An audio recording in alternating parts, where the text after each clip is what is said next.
Volvemos y tenemos que hablar nuevamente del mensaje presidencial, pero en este caso, viendo el tema económico, ¿cómo lo han tomado los empresarios? El mensaje que dio ayer Luis Arce Catacora. Estamos esta mañana con Ramón Daza, precisamente de los empresarios privados en Cochabamba. Ramón, bienvenido, gracias por acompañarnos. Muchísimas gracias, Mariano. Un saludo al mañanero.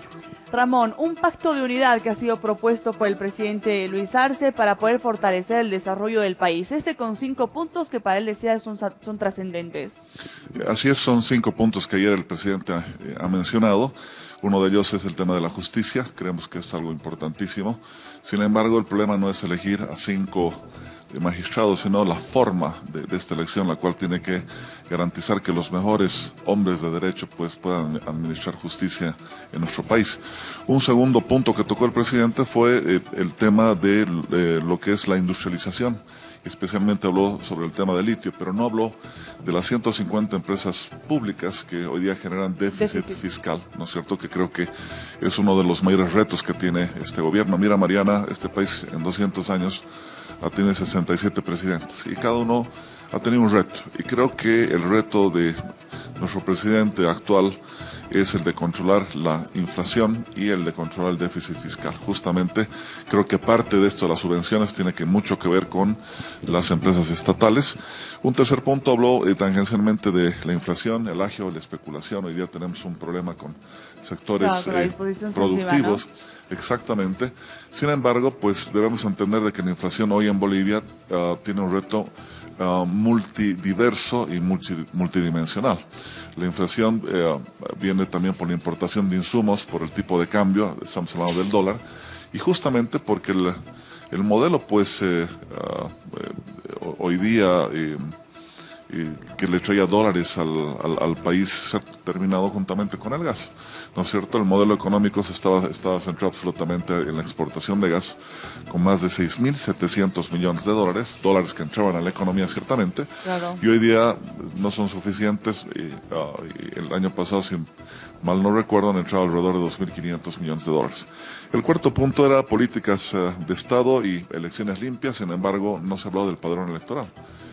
El padrón electoral tiene que definitivamente garantizar de que las personas que vayan a acudir y a votar pues sean realmente las que están habilitadas. Y por último, el tema del medio ambiente, que no es menos importante. El año pasado se han quemado más de 10 millones de hectáreas y este país... Claro, sin una acción oportuna, ¿no? Que fue tan pedida por la gente. Así es, y este país, Mariana, pues cosecha en 4 millones de hectáreas. Entonces significa que esa diferencia de hectáreas pues está destinada al tráfico de tierras, que hoy día no garantiza lo que es por ejemplo, la seguridad jurídica para la gente que se dedica al agropecuario. Entonces creemos de que el mensaje ha sido corto, pero también ha sido insuficiente y no ha respondido a profundidad temas económicos. Entonces, cuando hacemos una pregunta y decimos analizar lo que se habló, es más bien el analizar de lo que no se habló en el mensaje presidencial. Sí, y definitivamente creo que el tema económico, más allá de esta crisis política que también anunció quien me antecedió, hoy el reto, como les comento, hoy día de este gobierno es la inflación y cerrar temas que tienen que ver con el déficit fiscal. Estamos hablando de 9.2% de déficit en función al presupuesto general de la nación. Son alrededor de 4.000 millones de dólares, que esto definitivamente no es poco. Y sea quien sea el siguiente gobierno que se instale desde agosto, desde noviembre, va a tener que asumir medidas de ajuste económico que nos permita tener un nuevo sistema económico que nos permita, obviamente, ser competitivos en el mediano y en el largo plazo. Claro, políticas que probablemente sean más duras en un corto plazo, en un inmediato plazo, pero que puedan sacar a Bolivia de una crisis económica como la que estamos viviendo. Políticas que probablemente sean muy criticadas y muy rudas para mucha gente, pero que son necesarias porque lo que está pasando hoy es algo grande y para poder solucionarlo también se necesita algo grande y significativo. Así es, bueno, usted utilizó el término crisis, es verdad. Estamos entrando en crisis económica El año pasado el país ha crecido 1.5%, que definitivamente es insuficiente. Si el país no crece encima del 4%, significa que hay miles de personas que van a pasar a la extrema pobreza, y peor aún tomando en cuenta que la inflación ha llegado casi al 10%, claro. ¿No es cierto? La pérdida del poder adquisitivo. Entonces, lo que usted dice es cierto, tenemos que buscar un modelo económico que definitivamente sea sostenible a lo largo del tiempo, espero yo en los próximos 20 años, y en nuestro criterio está de ser público-privado. Definitivamente el sector privado hoy día, Mariana, es quien más genera economía en el país. Más del 70% de la economía en el país hoy día viene del sector privado. Hace un par de años era distinto. Y debemos entender que el modelo económico, si bien de nombre no ha cambiado, en los hechos sí. Ahora, en el tema de justicia, porque claro, son 5 puntos que han tenido partes muy importantes, otras que no se han tocado, lamentablemente. Pero en el tema de la justicia se ha hablado de poder reformar el sistema judicial que estamos trayendo. En el tema de los empresarios y la justicia va muy ligado a esto, porque si no hay una seguridad jurídica en nuestro país, difícilmente un empresario aquí en Bolivia va a invertir en Bolivia, o una inversión internacional va a tener la seguridad jurídica de invertir en Bolivia. Entonces la justicia para el empresariado y para el desarrollo es fundamental. Totalmente de acuerdo, y en realidad esa es una de 3 solicitudes que nosotros tenemos para el gobierno. Una nueva ley de inversiones es importantísimo, Mariana, que nos pueda garantizar tanto al sector privado nacional como al extranjero el que definitivamente nuestra inversión pueda definitivamente tener seguridad, y obviamente esto pasa por una justicia que imparta pues la misma de manera independiente y con los mejores, en este caso, magistrados del país. Por lo tanto, la meritocracia debe volver al país, y esta tiene que volver también con un presupuesto pues independiente. Los órganos en este país deben ser independientes como en otros países, el caso del Perú o el caso de Brasil o de la propia Argentina. Entonces, esto sí puede generar un clima distinto que nos permita más bien atraer inversión extranjera, el de poder invertir en nuevas industrias en el país y que nos permitan exportar con mayor competitividad.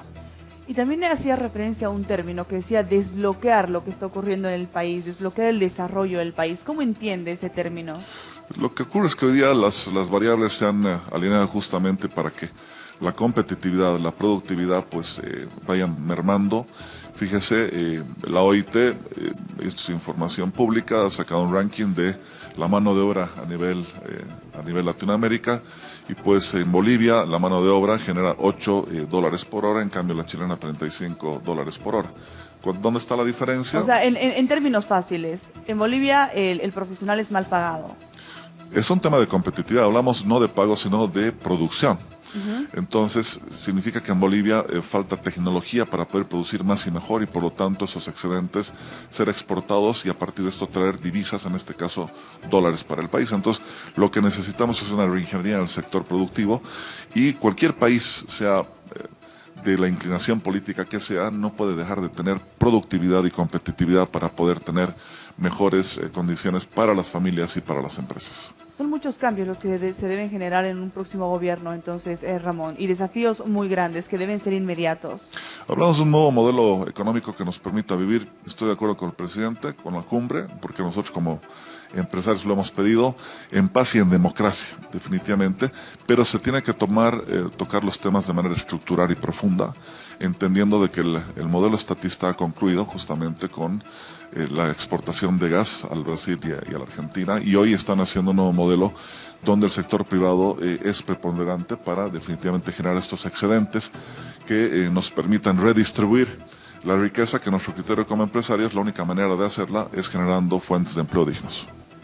Ramón, hoy por hoy muy pocas autoridades hablan del narcotráfico y de lo que ocurre en el Chapare. Ayer el presidente no lo hizo, no habló de lo que ocurre en el Chapare, no habló de Evo Morales, no habló de una orden de aprehensión de un ciudadano declarado en rebeldía, tampoco ha hablado del tema del narcotráfico, no dio ninguno de estos informes. ¿Por qué creen? Bien, desde el sector privado lo que podríamos mencionar acerca de lo que es el Chapare, porque lo otro es absolutamente político. El Chapare hoy día representa el 42% del territorio cochabambino. Tanto productor ahí. Son 28.000 kilómetros cuadrados, que no es poco, es más grande que muchos países. Y Chile, exactamente en alrededor de 25.000 kilómetros cuadrados, exporta 17.000 millones de dólares. Claro. Según datos de organismos internacionales, en el Chapare se generan alrededor de 2.500 a 3.000 millones de dólares al año en justamente lo que es el narcotráfico. Entonces, el futuro del Chapare tiene que ver, una vez más, con la exportación de alimentos, de frutas.